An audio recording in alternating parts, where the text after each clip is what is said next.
करें शुरू।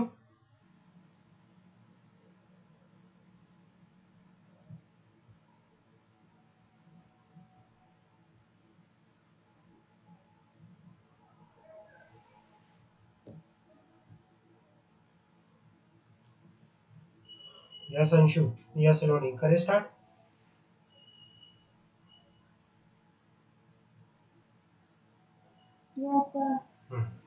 Yes sir. Economics start करते हैं।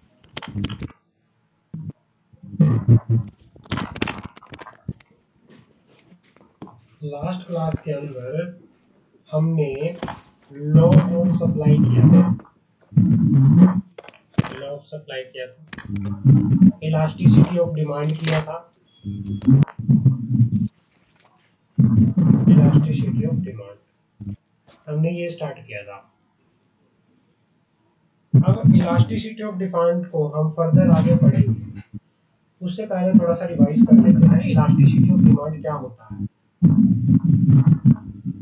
इलास्टिसिटी ऑफ डिमांड का मतलब होता है कि भाई हमें ये पता चल रहा है कि किसी पर्सन की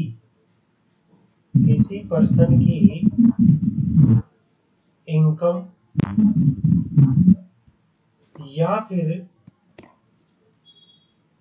किसी वस्तु की,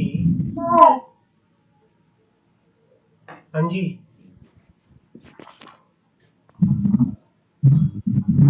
या फिर किसी वस्तु की प्राइस चेंज होने से उसकी डिमांड में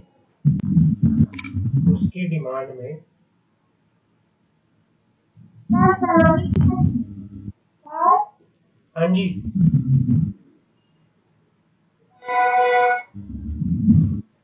सलोनी के साइड से बहुत साउंड आ रहा है, उसको बोलिए ना म्यूट कर दे, आवाज क्लियर नहीं आ रहा है। सलोनी तुम्हारी साइड से थोड़ा शोर आ रहा है। नहीं तो सर।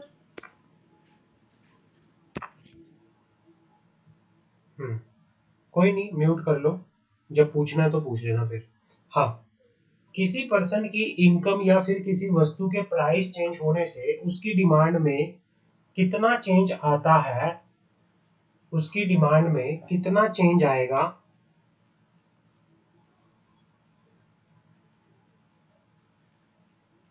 उसको कहते हैं इलास्टिसिटी ऑफ डिमांड। उसको कहते हैं इलास्टिसिटी ऑफ डिमांड। हमने अपनी लास्ट क्लास में बात किया था। फॉर्मूला क्या होता है इलास्टिसिटी ऑफ डिमांड का? Percentage change in the elasticity of demand का फॉर्मूला क्या होता है? इलास्टिसिटी ऑफ डिमांड का फॉर्मूला क्या होता है? उसका फॉर्मूला होता है percentage change in demand divide by percentage change in quality demand by quality, percentage change in the price या फिर percentage change in the income of consumer. समझ आ गई? Percentage change in the quantity of demand divide by the percentage change in the price. तो ये होता है कि भाई किसी प्राइस के चेंज होने से, किसी पर्सन की इनकम चेंज होने से उसकी चीज की क्वांटिटी, किसी वस्तु की क्वांटिटी में कितना चेंज आएगा, उसकी क्वांटिटी की डिमांड में कितना चेंज आएगा, वो बात करता है इलास्टिसिटी ऑफ डिमांड। हमने प्राइस इलास्टिसिटी ऑफ डिमांड की बात करी थी कि भाई किसी वस्तु के प्राइस चेंज होने से उस वस्तु की क्वांटिटी की जो डिमांड है उसमें कितना चेंज आएगा, उसको बोला जाता है प्राइस इलास्टिसिटी ऑफ डिमांड। क्या बोला जाता है? Price elasticity of demand. समझ आ गई? Price elasticity of demand. तो हाँ, हमने उसका फॉर्मूला भी पढ़ा था प्राइस इलास्टिसिटी ऑफ डिमांड का। प्राइस इलास्टिसिटी ऑफ डिमांड का जो फॉर्मूला हमने पढ़ा, उसका फॉर्मूला है percentage change in quantity demanded divide by percentage change in the price. इसका फॉर्मूला है percentage change in the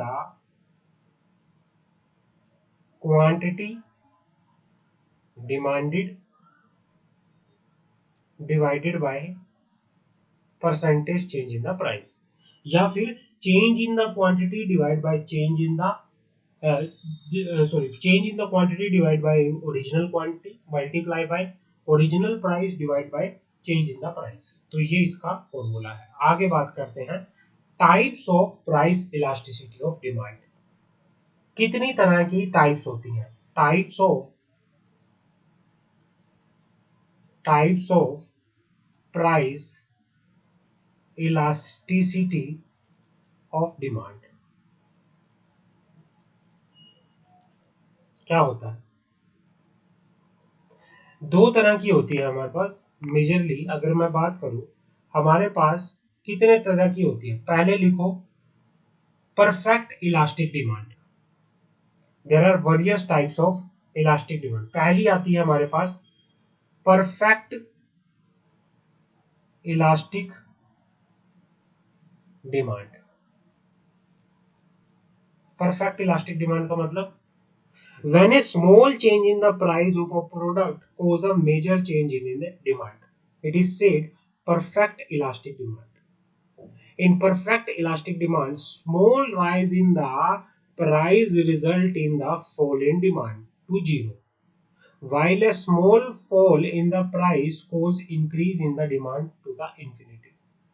Such a case, the demand is perfectly elastic। Perfectly elastic को बोला जाता है, ये इस तरह से लिखा जाता है इसको। इसमें लिखो जब किसी वस्तु की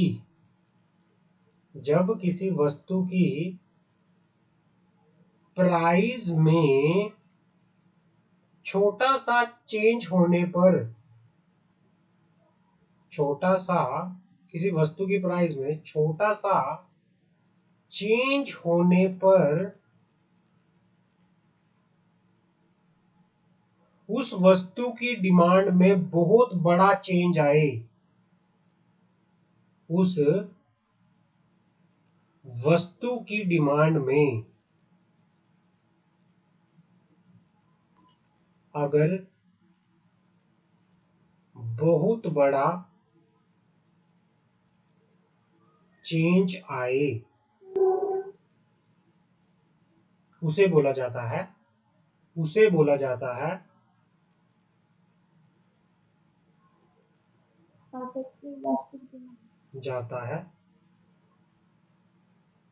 परफेक्ट इलास्टिक। सर फिर से रिपीट करिए। Perfect elastic. ओके, मैं यहाँ पे कहना चाह रहा हूँ परफेक्ट इलास्टिक डिमांड का मतलब होता है भाई, अगर किसी प्रोडक्ट की, किसी वस्तु की, उसके प्राइस में अगर छोटा सा भी चेंज आया ना, तो उस वस्तु की डिमांड में बहुत बड़ा चेंज आ जाता है। उस वस्तु की डिमांड में बहुत बड़ा चेंज आ जाता है। इसको बोलते हैं परफेक्ट इलास्टिक डिमांड। समझ आ गई? रिपीट करूं दोबारा? किसी वस्तु की प्राइस में चेंज होने से अगर छोटा सा भी चेंज आया ना किसी प्रोडक्ट के प्राइस में, तो बट उसकी डिमांड में क्या हो जाता है, एकदम से क्या हो जाता है, बहुत बड़ा चेंज हो जाता है। अगर प्राइस थोड़ा सा भी बढ़ा, अगर परफेक्ट इलास्टिक डिमांड के अंदर क्या होता है मैं बताता हूं आपको। परफेक्ट इलास्टिक डिमांड के अंदर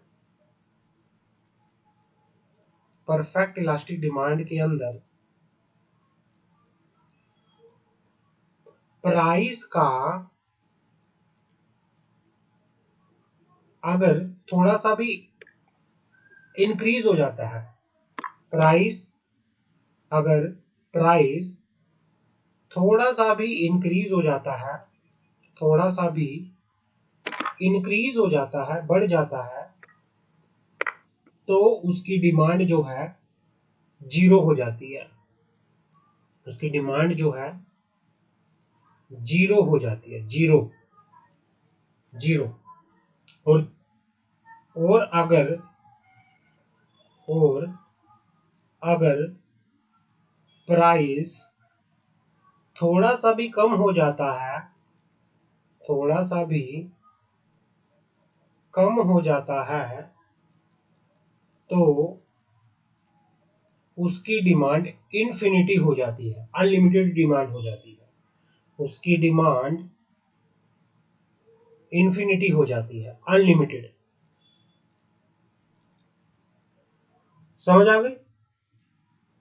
क्लियर है? Yes sir. हाँ। Yes sir. Perfect elastic demand के अंदर क्या होता है? परफेक्ट इलास्टिक डिमांड हमें यह बताती है कि अगर किसी भी वस्तु का प्राइस थोड़ा सा भी बढ़ा तो उसकी डिमांड जो है जीरो हो जाती है, अगर थोड़ा सा भी कम हुआ उसकी डिमांड जो है क्या हो जाती है, या अनलिमिटेड इन्फिनिटी हो जाती है। ये होता है परफेक्ट इलास्टिक डिमांड। दूसरा आता है, दूसरा बात करते हैं, perfect in elastic demand. Perfect in elastic demand, perfect in elastic demand.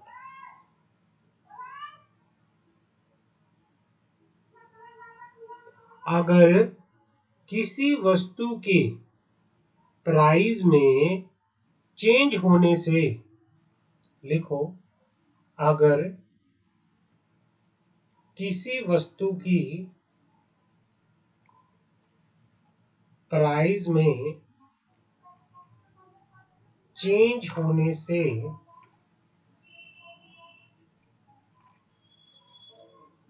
उसकी डिमांड में और उस प्रोडक्ट के प्रोडक्शन में, उसकी डिमांड में कोई चेंज नहीं आए, कोई चेंज ना आए, कोई चेंज ना आए, उसे बोला जाता है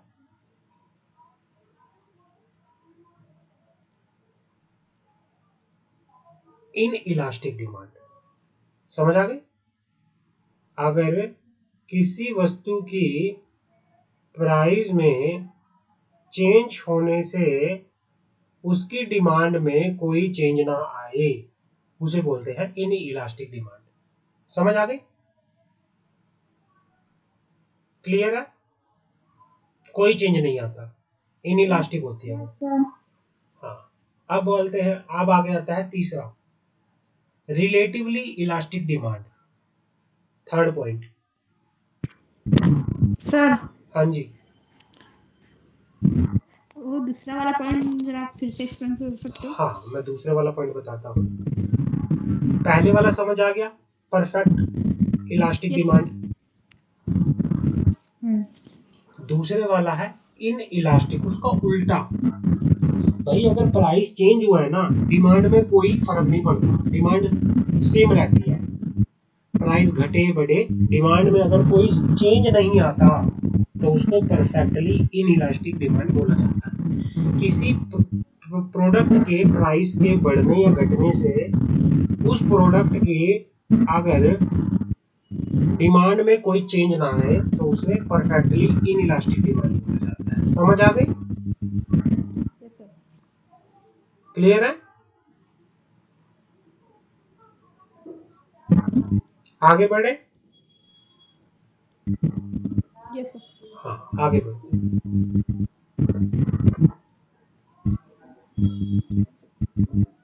रिलेटिवली इलास्टिक डिमांड क्या होती है? रिलेटिवली इलास्टिक डिमांड क्या होती है?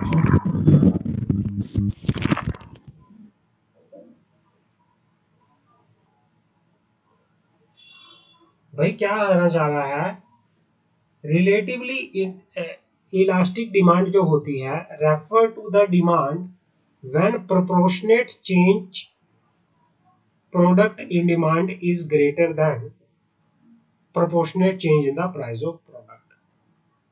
द न्यूमेरिक वैल्यू, मतलब ये कहना चाह रहा है रिलेटिवली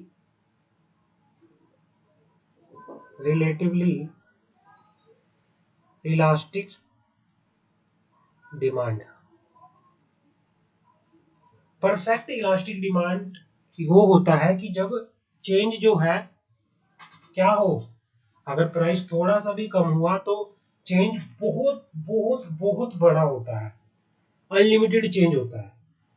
बट इसमें जो है परसेंटेज जो होती है चेंज की ज्यादा नहीं होती, लेकिन मतलब ये होता है कि अनलिमिटेड चेंज नहीं होता, एक परसेंटेज जो है परसेंटेज बेसिस पे चेंज होता है, जो परसेंटेज जो होती है वो ज्यादा होती है किससे, प्राइस से। रिलेटिवली इलास्टिक डिमांड के अंदर क्या होता है, जो percentage change in the demand होता है वो ज्यादा होता है किससे, वो ज्यादा होता है परसेंटेज चेंज इन द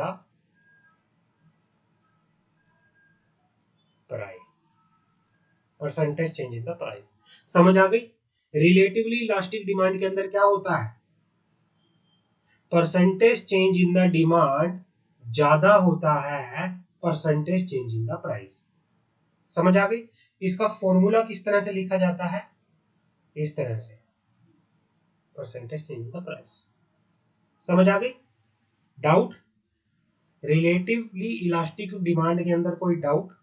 तो ये कहना चाह रहा है जो परसेंटेज होती है, जो परसेंटेज होती है चेंज इन द डिमांड की, वो ज्यादा होती है किससे, वो बड़ी होती है, ग्रेटर होती है किससे, proportionate change in the proportion of product.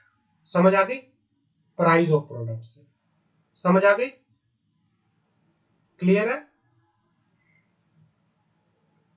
आगे बढ़े। रिलेटिवली इन इलास्टिक डिमांड क्या होती है,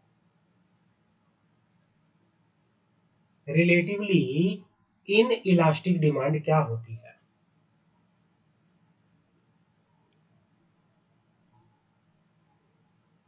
रिलेटिवली इन इलास्टिक डिमांड क्या होती है।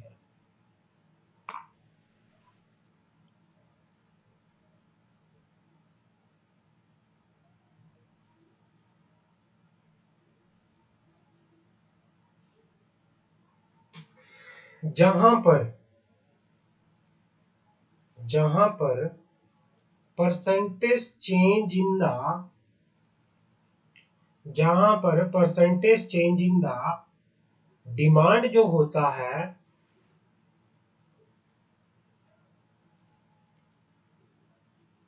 वो कम होता है,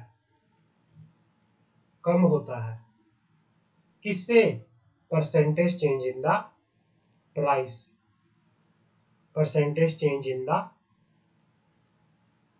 प्राइस। जहां पर percentage change in the demand कम होता है percentage change in the price. मान लो प्राइस इंक्रीज हुआ 30% से, आपकी डिमांड डिक्रीज हो रही है 10% से, तो वो रिलेटिवली इनइलास्टिक में आ जाता है। समझ आ गई, क्लियर है। इसका फॉर्मूला होता है लिखने का ईपी ए।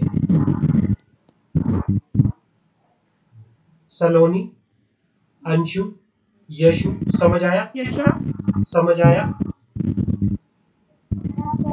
Yes sir. कोई doubt. Yes sir. No sir. तुम हो यशु यहाँ पे,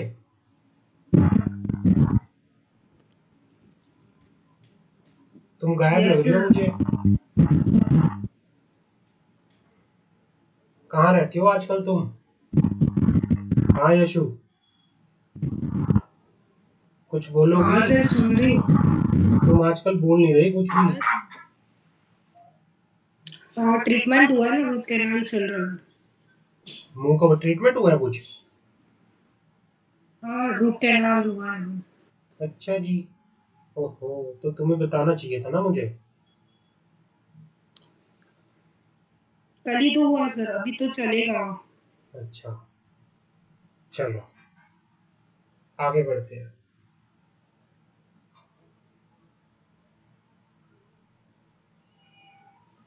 आगे बात करते हैं, यूनिटरी इलास्टिक डिमांड क्या होती है।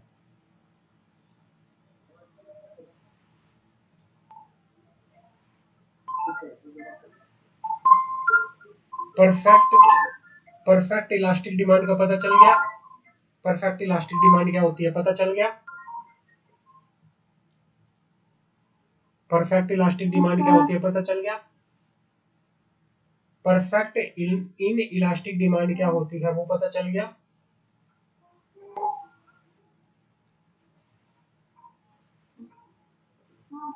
रिलेटिवली इलास्टिक डिमांड क्या होती है वो पता चल गया। रिलेटिवली इन इलास्टिक डिमांड क्या होती है वो पता चल गया।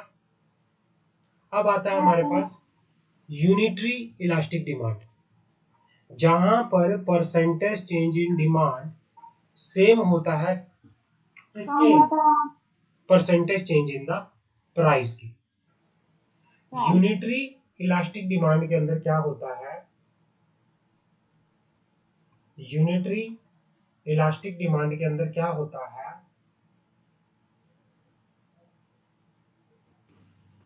Percentage change in the demand is equal to percentage change in the price. तो यहाँ पे जो इलास्टिसिटी होती है वो बराबर होती है एक की। यहाँ पे इलास्टिसिटी जो होती है बराबर होती है एक की, उसको बोलते हैं यूनिटरी इलास्टिसिटी ऑफ डिमांड। समझ आ गई?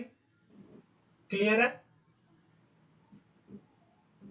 यस किसी प्रकार का कोई doubt?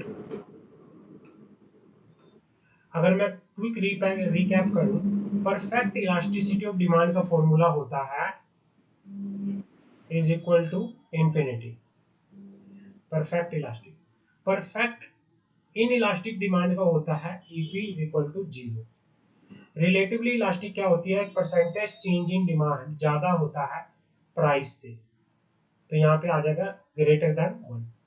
Relatively in elastic demand से क्या होता है, क्या होता है, जो परसेंटेज चेंज इन डिमांड होती है वो कम होती है इससे, प्राइस से, तो ये फॉर्म इस तरह से आ जाता है।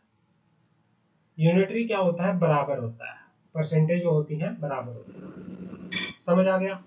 डाउट कोई? No sir. आगे बढ़े? Yes sir. Factor affecting the price elasticity of demand, कौन कौन से फैक्टर हैं, कौन कौन से फैक्टर्स हैं जो प्राइस इलास्टिसिटी ऑफ डिमांड को अफेक्ट करते हैं, जो प्राइस इलास्टिसिटी ऑफ डिमांड को अफेक्ट करते हैं, कौन कौन से? सारा पढ़ने की जरूरत नहीं है, आप पॉइंट याद कर लो कि कौन कौन से फैक्टर है। पहला प्राइस लेवल, प्राइस लेवल। दूसरा, यही मैं लिखवा देता हूँ क्योंकि ओएमआर आएगा आपका, आपको पूरा गो थ्रू करने की जरूरत नहीं है, आपको सिर्फ ये पॉइंट याद करने हैं। कौन कौन से हैं? Price level. ओएमआर में आपसे पूछा जाएगा बताओ फैक्टर कौन से हैं जो प्राइस इलास्टिसिटी को इफेक्ट करते हैं। दूसरा, availability of substitute, availability of substitute.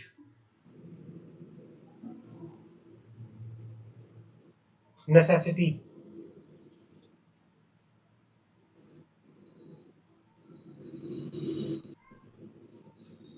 Time period,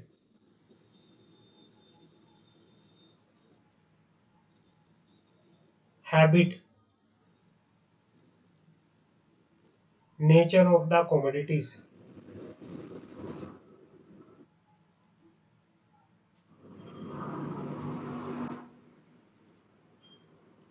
various uses.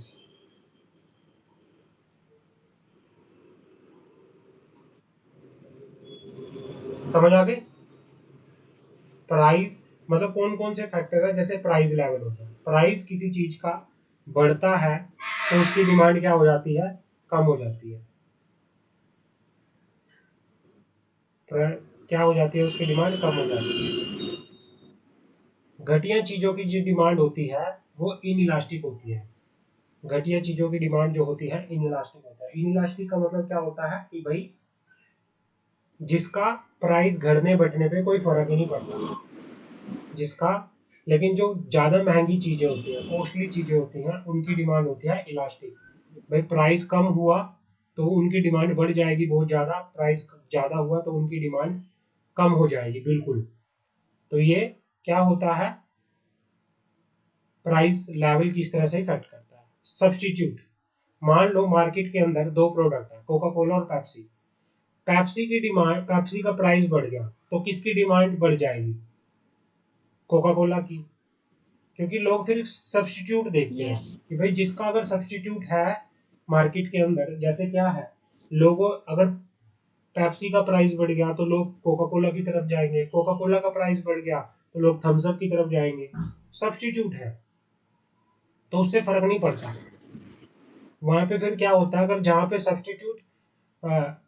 पे सब्स्टिट्यूट होते हैं वहां पे प्राइस इलास्टिसिटी जो होती है ज्यादा होती है, बट जहाँ पे सब्स्टिट्यूट नहीं होता वहां पे इनइलास्टिक होती है, डिमांड में कोई फर्क ही नहीं आता। नेसेसिटी, नेसेसिटी की अगर मैं बात करूं, अगर कोई ऐसी चीज है, कोई ऐसी चीज है जो क्या है, नेसेसिटी है आपके लिए, कपड़ा हो गया, कपड़ा हो गया, ड्रिंकिंग वाटर हो गया, ये क्या है, नेसेसिटी है। तो भाई प्राइस इनका बढ़े, प्राइस इनका कम हो, कोई फर्क नहीं पड़ता।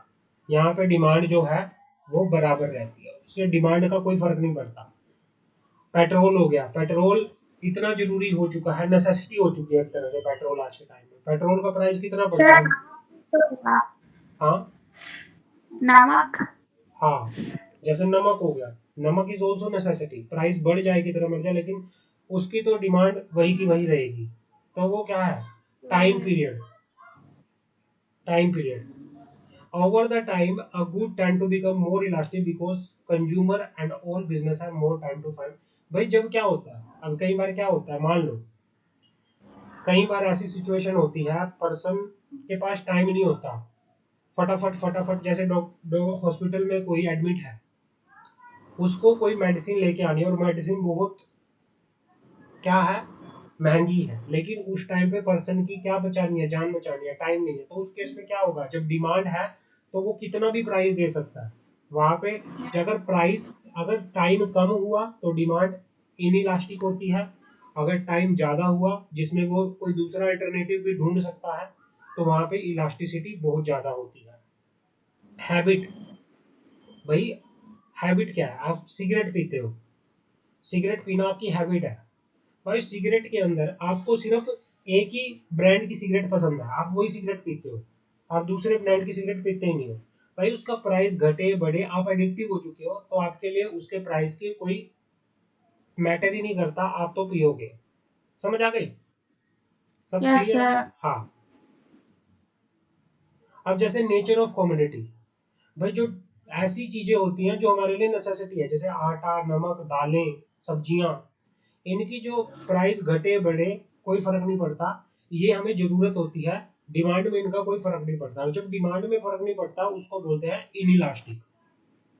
और जब डिमांड में बहुत फर्क पड़ता है, अब जैसे क्या है, आईफोन है, आईफोन लग्जरी है एक तरह से, लग्जरी का आइटम है वो, रखने को आप छोटा फोन भी रख लो लेकिन आईफोन जो लग्जरी में आ जाता है। अब उसकी डिमांड जो होती है इलास्टिक होती है। आईफोन का प्राइस बढ़ गया, लोग खरीदेंगे ही नहीं, उसकी डिमांड में बहुत बड़ी गिरावट आएगी। बट आईफोन का प्राइस बहुत कम हो गया, क्या पता लोग पता नहीं कितने ऑर्डर आ जाए। तो वो क्या होता है, वो नेचर ऑफ कमोडिटी भी होता है एक तरह से, कि भाई हाँ किस तरह से आपका नेचर कमोडिटी का है। और various use, A commodity which has several use will have a elastic demand. जैसे दूध है, दूध, लकड़ी है, उसके कई तरह, लकड़ी से हम फर्नीचर बना सकते हैं, लकड़ी से टेबल, लकड़ी से मेज, लकड़ी से बेड, लकड़ी से कुछ भी बना सकते हैं, पेपर बना सकते हैं, मिल्क बना सकते हैं, ठीक है ना। तो अगर जिस चीज का वो है क्या कहते हैं, वो है क्या कहते हैं, जिस चीज के बहुत सारे यूज है, तो जैसे मिल्क है, मिल्क से पनीर बना सकते हैं। लोग क्या करते हैं, मिल्क से पनीर बना के उसको महंगा बेचते हैं, ठीक है ना। तो भाई जिसके काफी सारे यूज हो सकते हैं उसकी डिमांड जो होती है इलास्टिक होती है, इलास्टिक। बट जिसके जो यूज है बिल्कुल लिमिटेड यूज है ना, उसकी डिमांड होती है इन इलास्टिक। समझ आ गई? क्लियर है? तो ये फैक्टर होते हैं जो आपकी डिमांड को इफेक्ट करते हैं। क्लियर Yes, है? sir. कोई डाउट? No, sir. खुश हो तुम लोग? Yes, sir. तुम जून की छुट्टियों में कहीं मामा मामा के घर नहीं गए अपने? सर नहीं क्या? क्यों नहीं गए यार? तुम जाओ, जून की छुट्टियां मना के आओ, मामा के घर घूम के आओ, कहीं अपना यार दोस्तों से मिले जाके, एंजॉय करो लाइफ को। कहाँ तुम सीएफ कर रहे हो?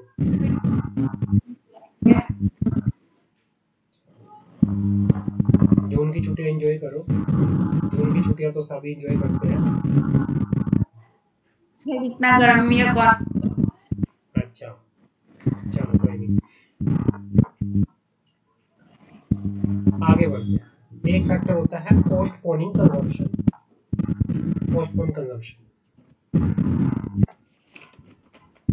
भाई ये कह सकते हैं कि भाई ऐसा ऐसी जिसका कंजम्पशन करना आप पोस्टपोन भी कर सकते हो। कोई ऐसी चीज है, अगर आपने उसको, आप कह सकते हो कि भाई फिर देखेंगे जब इसका प्राइस गिरेगा तब देखेंगे लेंगे। जिसका आप कंजम्पशन पोस्टपोन कर सकते हो तो वो क्या होती है, उसकी डिमांड इलास्टिक होती है। और जिसका कंजम्पशन आप पोस्टपोन नहीं कर सकते उसकी क्या होती है।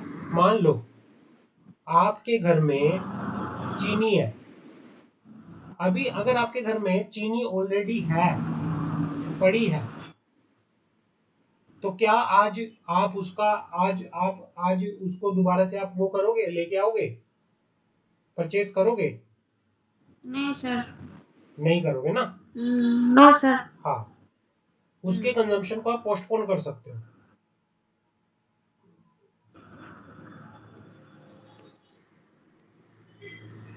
जैसे कि मैं एक चीज आपको बताता हूँ, आपके घर में चीनी है, चीनी चीनी एक ऐसी चीज है, मान लो आपके घर में चीनी नहीं है, आज आपके घर में चीनी नहीं है, तो चीनी जो है आज आपको चाहिए, आप इसकी कंजम्पशन को पोस्टपोन नहीं कर सकते, आज ही आपको चीनी लानी पड़ेगी।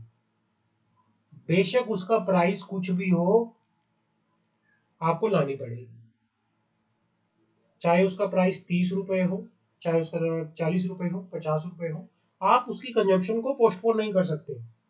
तो अगर ऐसी सिचुएशन में घर में आटा, चीनी, राइस ये खत्म हो गया, घर का राशन खत्म हो गया, घर में खाने के लिए कंजम्पशन के लिए कुछ है ही नहीं, तो आप ये थोड़ी कहोगे कि छोड़ो अभी प्राइस बढ़ा हुआ है, जब प्राइस घटेगा फिर परचेज करेंगे। कह सकते हो ऐसा? घर के अंदर चीनी नहीं है और घर वालों ने कहा कि चीनी खत्म है, पता चला कि कल तो प्राइस चीनी का 10 रुपए था, आज प्राइस कर दिया 20 रुपए। आप ये वेट थोड़ी करोगे कि जब 10 रुपए होगा तभी लेके आएंगे चीनी, नहीं भैया, आपको कंज्यूम करनी है, वो आपकी नेसेसिटी की चीज है, करना है, आज लेके आनी है तो आज ही उसको क्या करोगे, वो करके आकर चलोगे, कंसिडर करके आकर चलोगे। क्लियर है यहाँ पे? समझ आ गई? Price yes sir. हाँ, प्राइस इलास्टिसिटी ऑफ डिमांड हमारा यहाँ पे फिनिश होता है। नेक्स्ट टॉपिक हमारा स्टार्ट होता है income elasticity of demand.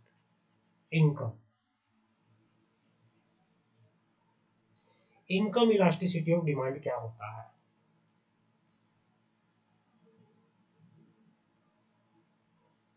Income elasticity of demand, income elasticity of demand वो होता है कि भाई इनकम के चेंज होने से किसी वस्तु की डिमांड में कितना चेंज आता है, उसको बोलते हैं, उसको बोला जाता है क्या? Income elasticity of demand. Income elasticity of demand is the degree of responsiveness of demand to the change in the income। कि भाई ये कहना चाह रहा है कि किसी कंज्यूमर की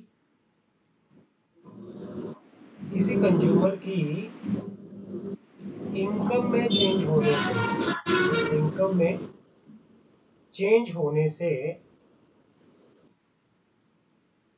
उसके प्राइस, उसकी डिमांड